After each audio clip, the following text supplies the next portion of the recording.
19/12/25 শুক্রবার রাত 10টা বাংলাদেশ সময় এবং বোস্টন টাউন অনুসারে সকাল 11টা।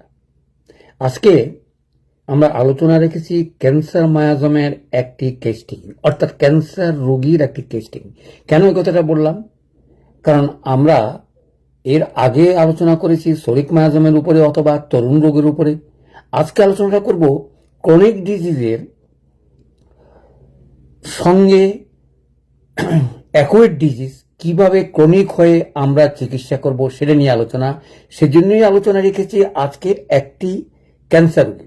এগুলো সবই আমার অভিজ্ঞতা অথবা রোগীর চিকিৎসার ক্ষেত্রে আমার যা দর্শন হয়েছে সেগুলি আপনাদের সঙ্গে শেয়ার করে আগামীতে যেন আপনারা ক্যান্সার রোগী বা ক্যান্সার মায়াজমের চিকিৎসা কিভাবে করবেন সেটা দেখাবার জন্যই আজকের এই আলোচনা। তাহলে আলোচনার উদ্দেশ্য হচ্ছে তরুণ রোগ এবং চিররোগের সঙ্গে মিলে কি করে ক্রনিক ডিজিজ এবং ক্যান্সার রোগ হয় সেটা কিভাবে চিকিৎসা করব সেটা নিয়ে আলোচনা। সুতরাং আলোচনা হয়তো একটু দীর্ঘায়িত হতে পারে, আমি চেষ্টা করব অন্তত আধা ঘন্টার ভিতরে শেষ করার। তবুও একটা কথা বলে রাখি, যদি কোনো কিছু আপনাদের বোঝাতে অসমর্থ আমি হই সেটা অনেকে হয়তো মনে করবেন যে বেশি কথা বলেন। আমি কথা বলার কারণ একটাই, কি করি মনে রাখার কৌশল। কারণ মনে রাখতে পারি না গতি গিয়ে আমরা চিকিৎসা করতে পারি না। আমরা সবাই পড়ালেখা করি, সবাই লক্ষণ জানি, সবাই অমুক জানি, কিন্তু কোন সময় কোন জিনিস কিভাবে ব্যবহার করব, কি মাত্রা হবো, সেগুলো যদি ঠিক মতন করতে পারি তাহলে কঠিন কঠিন রোগও আমাদের হাতে অনায়াসেই ভালো হবে। আজকেও আমার একটা ভক্ত উদাহরণ দিয়ে বলেছেন, আপনার হিপার সালভটা পরে আমি অনেক রোগী ভালো করেছি। প্রত্যেকটা ভিডিওই খুবই মূল্যবান যদি আপনারা একটু লক্ষণগুলো মনে রেখে প্রয়োগটা করতে পারেন। তাহলে চলে আসি, আজকে আলোচনার উদ্দেশ্য হচ্ছে আমরা 2026 সালে 1 জানুয়ারি থেকে এলএম কোচিং সেন্টারের যে শুভ উদ্বোধন করতে যাচ্ছি 6 মাস কোর্সের, সেটার প্রসঙ্গে প্রস্তুতি পর্ব কিভাবে আমরা আলোচনা করব, সেই আলোচনাটা আপনাদের ফলপ্রসূ হবে কিনা এবং আপনারা প্রয়োগ ঠিক মতন করতে পারবেন কিনা সেই হিসেবেই এই কয়েকটা টেস্টিং আলোচনা করছি। আজকে আলোচনা হচ্ছে ক্যান্সার রোগী এবং কার্সিনোসিন মায়াজম, এবং সেই মায়াজম করে আমরা কিভাবে চিকিৎসা করব এবং দেব, সেই পরবর্তীতে কি কি পেলাম আজকে আলোচনা সেটাই। তাহলে আমরা মনে রাখতে হবে আলোচনায় কিভাবে আমরা শুরু করব, তরুণ রোগ এবং চিররোগ কিভাবে পার্থক্য নির্বাচন করব এবং সেই কেসটা দেখেই চিন্তা করব এবং কার্সিনোসিন মায়াজমের কিরকম কারণ দেখেই রোগ নির্ণয় করে, রোগ না লক্ষণ নির্ণয় করে আমরা যেন ওষুধ দিতে পারি। চলে আসি, কেসটিংটা হলো 45 বছর বয়স্ক এক লোক। যখন তার কেসটিং নিলাম, সে মালয়েশিয়াতে চাকরি করত এবং সেটা তার চাকরিটা হচ্ছে কনস্ট্রাকশন কাজের সহযোগিতা করা। সেই সুবাদে সে সেখানে কাজ করতে গেল এবং আমি যখন ইতিহাস নিলাম তখন সে বলল যে দোতলা থেকে সে পরে হাত ভেঙে এবং তার প্রচন্ড ভাঙলো এবং তারপর চিকিৎসা করে চলে আসলো এবং হাতটা কিছুতেই তার ভালো হচ্ছে না এবং সে জায়গায় ফুলে আছে। এবং যখন সে আসলো, অর্থাৎ 1 বছর কি 2 বছর চিকিৎসা করার পরেও যখন ভালো হচ্ছে না, তখন এদেশে এসে যখন নির্বাচন করতে গেল তখন ধরাই খেলো যে তার ক্যান্সার সেখানে। আমি খুব সংক্ষেপে বলতেছি, কারণ এই কারণে বলতেছি যে আমরা রোগ নির্বাচন ক্ষেত্রে অথবা সিমটম বাইর করার প্রসঙ্গে, অর্থাৎ কিভাবে আমরা সিমটমগুলো নেব সেই সুবাদে আলোচনা। অর্থাৎ রোগীকে যখন আমি জিজ্ঞাসা করব আপনার কষ্টটার কারণটা কি, তখন সেই বলল যে আমি এই ঘটনাটা আমার আঘাতের থেকে হয়েছে হাতে, এবং হাতের থেকে দীর্ঘদিন চিকিৎসা না হয়ে সেটা ক্যান্সারের রূপ নিয়েছে। তাইলে আপনারা ধরেই নিতে পারেন যে সেটা অ্যাকুয়েট ডিজিজ, অর্থাৎ তরুণ রোগের পর্যায়ে পড়ে, যেহেতু তার আঘাতজনিত কারণে অথবা আমরা যে বাধার কথা বলছিলাম সেই বাধার কুফলের কারণে, এবং সেই বাধার কুফলের কারণে তার এই আঘাতজনিত কারণজনিত তার রোগ, সেটাও আমরা মনে করব যে তরুণ রোগের পর্যায়ে পড়ে। কারণ বংশগতির ইতিহাসও এমন কিছু নেই যেটা উল্লেখযোগ্যভাবে আপনাদেরকে আমি বলতে পারি। যেহেতু তরুণ রোগের কেস হিস্ট্রি নিয়ে বুঝে গেলাম যেটা এলোপ্যাথিকে চিহ্নিত হয়েছে সেটা হচ্ছে কার্সিনোসিন অথবা ক্যান্সার। সুতরাং আমাদের আর বেশি দূর হয়তো কেস টেকিং নেওয়ার প্রয়োজনও হয় না। কেন প্রয়োজন হয় না? যেহেতু তার রোগটাও আমার কাছে অতি সংক্ষেপে ধরা গেল। অনেকে তো প্রশ্ন করতে পারেন, এদিকগুলো প্রশ্ন দিয়েছেন, এদিকগুলো লাইফ হিস্ট্রি আপনি এদিকগুলো লক্ষণ দিয়ে আপনার নির্বাচন করতে আমাদের কেস টেকিং দিয়েছেন, সেগুলো কেন দিয়েছে আপনি লিখে রাখবেন। কিন্তু আপনি যদি প্রথমেই আপনি ধরতে পারেন, বুঝতে পারেন এবং জানতে পারেন আপনার কি কি লক্ষণ নিয়েই আপনি ওষুধগুলো প্রয়োগ করবেন, তাহলে এত কথা না জেনেই বর্তমানের উপরে ভিত্তি করেই আপনি ওষুধগুলো নির্বাচন করতে পারেন। সেই সুবাদে আজকে আলোচনা। তাহলে আমরা বুঝলাম এটা তরুণ রোগ হয়ে ক্রনিক ডিজিজ হয়েছে, হয়ে তার ক্যান্সার হয়েছে। যে কারণে 18টা বাধার কথা বলি, যেমন অনেকে লাংস ক্যান্সার হয় অতিরিক্ত সিগারেট খাওয়ার কারণে, যদিও বংশগতিতে তার কোনো রকমের সিমটম অথবা কোনো রকমের লক্ষণ আমরা পেলাম না, কেন তার ক্যান্সারটা হলো? খালি বংশগতি থাকলেই যে ক্যান্সার হবে তা কিন্তু নয়। তাইলে বুঝতেই পাচ্ছেন আমাদের কেস টেকিং নেওয়ার সময় সুন্দরভাবে নিই কেন, আমাদের কারণটা বের করতে হবে, লক্ষণটা বের করতে হবে। তার মুখে থেকে যদি লক্ষণগুলো স্পষ্টভাবে আমি না পাই, তাহলে ওষুধ নির্বাচন আমাদের হয় না। ওষুধ নির্বাচনের ক্ষেত্রে আমরা পারি না, আর পারি না ডোজ এবং মাত্রা। যেমন শততম পদ্ধতির মাত্রার কথা বললেই এখন আমার অনেকটা কষ্ট হয়ে যায়। কি পরিমাণ আমরা হাই পাওয়ার দিয়ে চিকিৎসা করতে গিয়ে কত রকমের কত লোকের যে বিভ্রাট ঘটিয়েছি, সেটা ইয়ত্তা আমাদের নাই। সুতরাং নবযুগের ওষুধ আপনাদের ক্ষতিকারক করার ইচ্ছা নেই, এবং সেটা এমন থেকে শুরু করবেন, মাত্রা আপনাদের উপর নির্ভর করবে সেটা কি অ্যাকুয়েট ডিজিজ না ক্রনিক ডিজিজ, সেটা নির্বাচন করে মাত্রাটা ঠিক করবেন। তাইলেই আপনি দেখবেন আপনার চিকিৎসা ক্ষেত্রে আপনি অনেক দূর এগিয়ে যেতে পারবেন। যেমন অনেকে এখন বলে যে স্যার আপনি যে বলছেন তার কথা মতন চিকিৎসা করে আমরা অনেক রোগী ভালো করতেছি। সুতরাং 4 বছরের পরিশ্রম বলে এখন বলবো আমরা সুফল পেতে শুরু করেছি। সেটা খালি সুদূর বাংলাদেশে তা নয়, আমি বিদেশেও দেখলাম, আমাদের এখানেও সেই পদ্ধতিগুলো যে চালু আছে আমেরিকাতে, আমি সেটা প্রশংসার দাবি করি। যদিও সেখানে কোনো লাইসেন্স অথবা অন্য কোনো কিছু কড়াকড়ি নেই, তার কারণটাও আমি অন্য সময় ব্যাখ্যা করার চেষ্টা করব। চলে আসি, তাহলে কি পেলাম? ক্যান্সার রোগী, বয়স 45, এবং তার অন্য কোনো সমস্যা খুব একটা নাই। আমি যতটুকু পারি তার লক্ষণগুলো নেওয়ার চেষ্টা করেছি। সেই সুবাদে আপনারাই বলতে পারেন এই রোগীর ওষুধ কি হবে। হয়তো আমরা মায়াজমেটিক লক্ষণ নিয়েছি, আমরা অমুকটা নিয়েছি, কিন্তু আঘাতজনিত কারণের কুপলের উপরে ভিত্তি করে যেহেতু তার ক্যান্সার হয়েছে, আমরা তাহলে আর্নিকের কথাই চিন্তা করতে পারি। একমাত্র একটা ওষুধ দিয়ে সকল রোগের চিকিৎসা করবেন তা কিন্তু নয়, আর্নিকা দিয়ে শুরু করতে হবে। তারপরে দেখা যাবে তার কিরকম অবস্থা দৃষ্টি হতে পারে। সেই কারণগুলো ব্যাখ্যা করে হয়তো আর্নিকার সঙ্গে আমার মনে পড়ে রুডা বা রাস্টক্স আমি ব্যবহার করেছি, এবং শেষ পর্যন্ত তার আর্নিকাই সুফল বয়ে আনছে। 1 মাস কি 2 মাস চিকিৎসা করার পরে আমি নিশ্চিত হলাম এই রোগী ভালো হয়ে যাবে। কি দুর্ভাগ্য আমাদের, আমি যেই কথাটা আলোচনা করতে গিয়েই আমি বলতেছি তারপরও রোগী আমরা বাঁচাতে পারি না। কেন জানেন? সে কথাটা একটু আগে ব্যাখ্যা করি। আমাদের ম্যানেজমেন্ট নাই, আমাদের উপরে আস্থা নেই, আমরা সেটা করতে পারে না, গতিকে রোগী ভালো করার পরেই আমাদের হাতে বিফল হয়ে যায়। এই টেস্টটা আলোচনা করার উদ্দেশ্য একটাই, তার কারণ হচ্ছে যে চিকিৎসা করার পরেও রোগীকে আমি চিকিৎসা দিতে পারি নাই, তার মৃত্যুকে আমি রক্ষা করতে পারি নাই। সে কারণটা ব্যাখ্যা করব, যে কি কি ম্যানেজমেন্ট এবং মিসগাইডের কারণে আমরা চিকিৎসা করার পরও রোগীকে চিকিৎসা দিতে পারি না, সেটা আলোচনা করব। আপনাদের কাছে প্রথমেই বলে রাখি, যখনই কোনো একটা রোগী অ্যালোপ্যাথিক থেকে ক্যান্সার বলে চিহ্নিত হয়ে আপনাদের কাছে আসবে, আপনারা আপনাদের ধারাবাহিকভাবে লাইফ হিস্ট্রিগুলো নিয়েই চিকিৎসা করবেন। আমি তথাস্তু সেটাই করেছি। করে দেখলাম কি আর্নিকাজনিত কুফলের কারণেই তার রোগের এই উৎপত্তি। সেজন্য হয়তো সেখানে আঘাত সংক্রান্ত যত রকমের প্রশ্ন আছে সেগুলো শেষ করেই ওষুধগুলো নোট করে রাখলাম। রাস্টক্স আসতে পারে, রুডা আসতে পারে, ক্যালকেরিয়া ফলস আসতে পারে, যেহেতু হাড় ভাঙ্গার ইতিহাস আছে, আরো হয়তো বেশি পেইন আরো কিছু আসতে পারে। যাই হোক, তাহলে আমরা সেটা বা দিকে রেখেই, অর্থাৎ এগুলো রেখে আমরা কি নির্বাচন করলাম, যে এটা এলোপ্যাথিকে নির্বাচিত ক্যান্সার রোগ। ক্যান্সারের রোগ মানে কি অ্যালোপ্যাথিতে? চিকিৎসা তাদের আর নাই, হয়তো যেটুকু আছে সেটুকু কেমোথেরাপি বা অন্য কিছু দিবে, তখনই রোগী হয়তো আমার কাছে চলে আসছে এবং নানা সমস্যার কারণে, এবং আমি চিকিৎসা শুরু করলাম এবং চিকিৎসা চললো রোগী ভালোর দিকে। কিন্তু এই যে বললাম ম্যানেজমেন্টটা কি, মনে রাখবেন যে আলোচনাগুলো সবচেয়ে দরকার। যখনই কোনো রোগী ক্যান্সার আপনি সিলেক্টেড হয়ে আসবেন, তখন মনে রাখবেন তার শরীরের কিন্তু আমরা যেটা ভাইটাল ফোর্স বলি, জীবনী শক্তি বলি, সেটা তার কিন্তু নাই।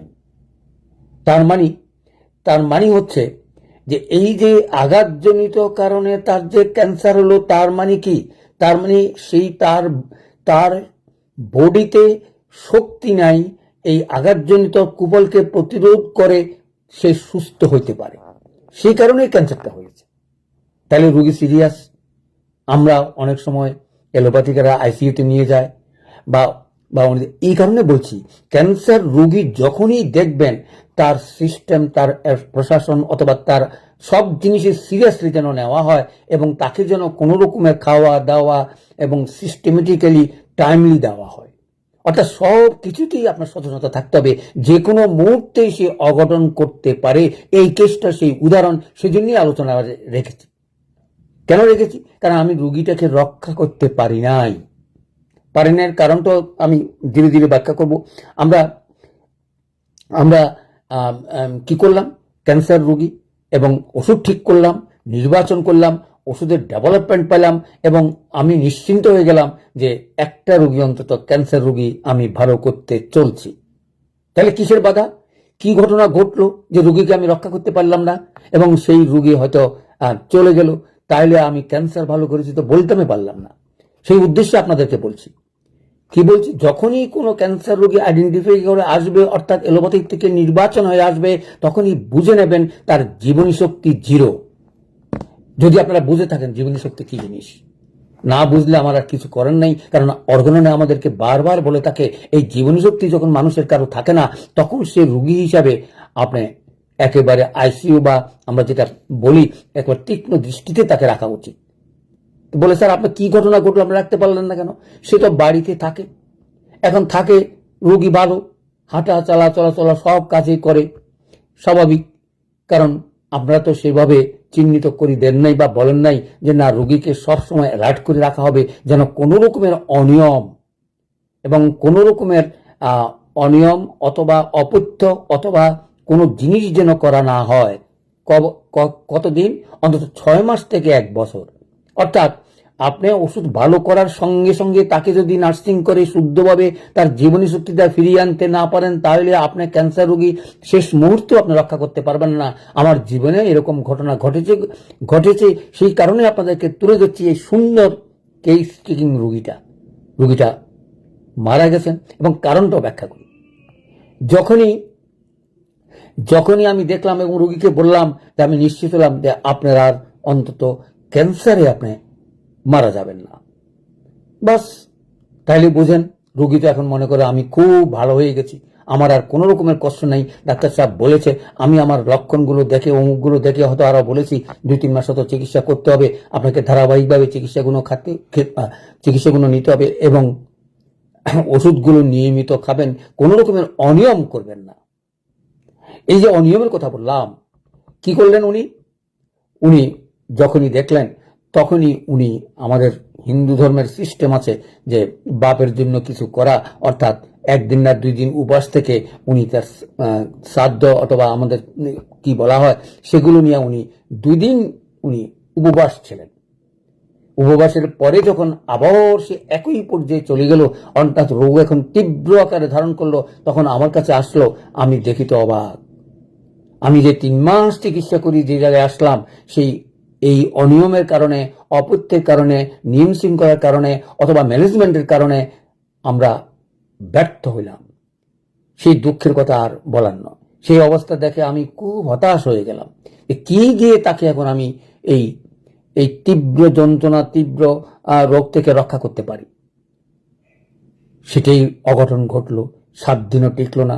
7 দিনে সেই রোগী যেইটুকু ভালো করে এনেছিলাম তার অনিয়ম এবং তার অপত্য অথবা অন্য কিছুর কারণে সেই রোগীকে আর ধরে রাখতে আমি নিজেই বুঝে গেলাম যে সে আর টিকবে না। এই জন্যই বলছি, মনে রাখবেন আমাদের মৃত্যু জীবনী শক্তি, আর সেই জীবনী শক্তির মর্ম যদি আপনি বুঝতে পারেন তাহলে আপনাদের হাতে দেখবেন কত রকমের অঘটন ঘটবে। সেই কথা আপনাদেরকে বলি, আমরা পিসফুল ডেথ চাই, মানুষ যেন শান্তিতে মৃত্যু হয়। সেটাও আপনাদেরকে উদাহরণ দিয়ে বুঝেছিলাম। জীবনী যখন শেষ হয়ে যাবে তখন আপনার কোনো ওষুধে আর কাজ করবে না। তাহলে এখানে কি ঘটলো? এখানে ঘটলো যেই মাত্র সুযোগ পেল তার জীবনী শক্তিকে কাহিল করে দিল এবং আমার কোন রকমের ওষুধে আর কাজ করবে না, যেহেতু তার জীবনী শক্তি আর নাই। বলে এতটুকু আগিয়ে এসে আমরা কি করলাম সেই দুঃখের কথা আপনাদেরকে শেয়ার করতেছি এই কারণে যে আমরা যেন ক্যান্সার রোগী ধরার সঙ্গে সঙ্গে বুঝতে পারি যে না, এই রোগী অসম্ভব সিরিয়াসলি আমরা দেখতে হবে, যেহেতু ক্যান্সার রোগী বাঁচার কোনো সম্ভাবনা থাকে না, যে কোনো মুহূর্তে সে কোনো একটা ঘটনা করে ফেলতে পারে। যেমন করে আমাদের হার্ট ডিজিজের রোগগুলো যখনই হার্ট অ্যাটাক করে মারা যায় তখন এলোপ্যাথিকরা বলে আর কিছু করার নাই, হার্ট বন্ধ হয়ে গেছে অথবা তার হয়ে গেছে, সে আর বাঁচবে না। ঠিক ক্যান্সার রোগীও তাই, যদি নিয়ম শৃঙ্খলা কোনো রকমের অপত্য বা অন্য কোনো কিছু করে তাহলে তার এই জীবনী শক্তি তার ধ্বংস হয়ে যায়, তখন আর আমাদের পক্ষে হয়তো সম্ভব হয় না। এই কারণে বলছি, এরকম আমার জীবনে আরো দু একটা ঘটনা ঘটেছে, সেই সুবাদে আপনাদেরকে বলবো। যখনই কোনো ক্যান্সার রোগী পাবেন একেবারে কি বলবো, কড়াভাবে বলবেন যে আমার হাতে চিকিৎসা করতে গেলে আপনাকে নিয়ম শৃঙ্খলা পালন করতে হবে, কোনো রকমের অনিয়ম করা যাবে না। খাওয়া দাওয়া বলেন, চলাফেরা বলেন এবং মেন্টাল চিন্তা বলেন, কারণ শোয়া বসা খাওয়া অর্থাৎ রেগুলার লাইফটা লিড করবে। কোনো রকমের টেনশন, কোনো রকমের খাওয়া দাওয়া, কোনো রকমের অতিরিক্ত কোনো জিনিসই যেন করা না হয়, অন্তত মিনিমাম 6 মাস থেকে 1 বছর। যতক্ষণ পর্যন্ত না তার সেই জীবনী শক্তিটা ফিরে না আসে ততক্ষণ পর্যন্ত আপনার তার প্রতি কেয়ার রাখার চেষ্টা করবেন, তা না হলে আপনি ক্যান্সার চিকিৎসা করেও ফলাফল পাবেন না। স্পষ্ট কথা বলতে পারি, চিকিৎসার পরেও আপনাকে ম্যানেজমেন্টটা করতে হবে, কারণ জীবনী শক্তি বাড়াতে হবে। প্রশ্ন আসছে, স্যার এটা আবার কি বললেন? জীবনী শক্তি নির্ভর করে তার অভিপ্রকাশের উপরে। যেমন আমাদের কাছে চমৎকার ওষুধ আছে, যেমন আমরা বলে থাকি আমরা আলফা টনিক, এরকম আরো অনেক কিছু আছে যেগুলো আমাদের জীবনী শক্তি বাড়াবে। যেমন চায়নার কথা বলতে পারেন, চায়নাও খিদা বাড়ায় অথবা রক্তশূন্যতা এবং দুর্বলতা, এরকম ওষুধ বহু আছে যেগুলি আমরা অনেক সময় ভালো ওষুধ আমাদের আছে, সেগুলি নির্বাচন করে দেওয়ার চেষ্টা করবেন যাতে তার জীবনী শক্তিটা আগের জায়গায় ফিরিয়ে নিতে পারি। অর্গানের সেই লক্ষ্য, যেই রোগ হোক না কেন আমরা সেই রোগীকে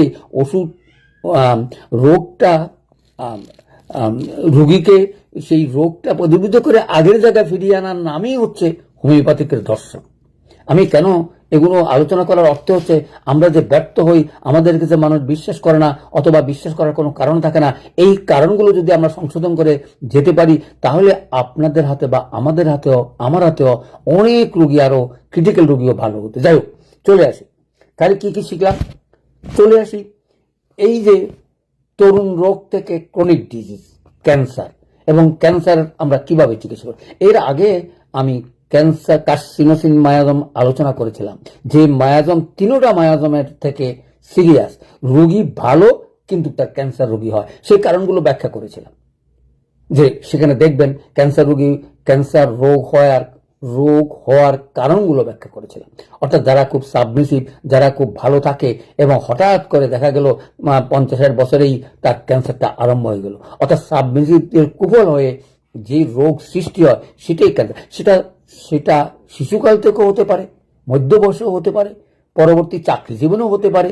অর্থাৎ 50-60 বছর পর্যন্ত যত রকমের সাবমিসিভ হয়ে আপনি দুঃখ কষ্ট পান না কেন, কারো মৃত্যু, কারো কিউ শোক অথবা কর্ম বিচ্যুতি অথবা কর্মের চাপ অথবা ভদ্রভাবে বেশে আপনি লাইফটা লিড করেছেন কিন্তু চাপা পড়ে আছে, তখনই আপনার এই জীবনী শক্তি কোনো কমে যায়, তখনই তার ক্যান্সার রোগ হয়। সেগুলো বিস্তৃত আলোচনা সেখানে করা আছে।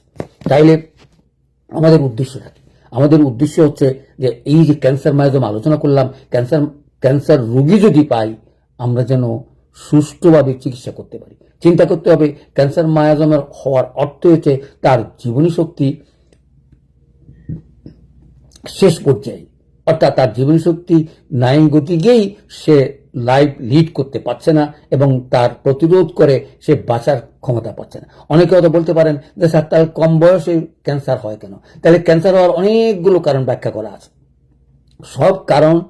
সব কারণ যেই সবসময় একেবারে বেশি বয়সে হবে তা কিন্তু নয়।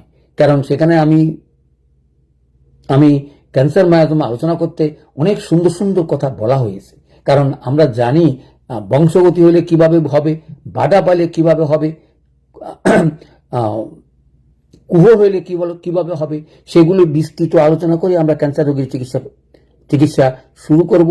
বাধার কারণ কেস টেকিং নিয়েই আমরা ইতিহাস জেনে আমরা চিকিৎসা করার চেষ্টা করব।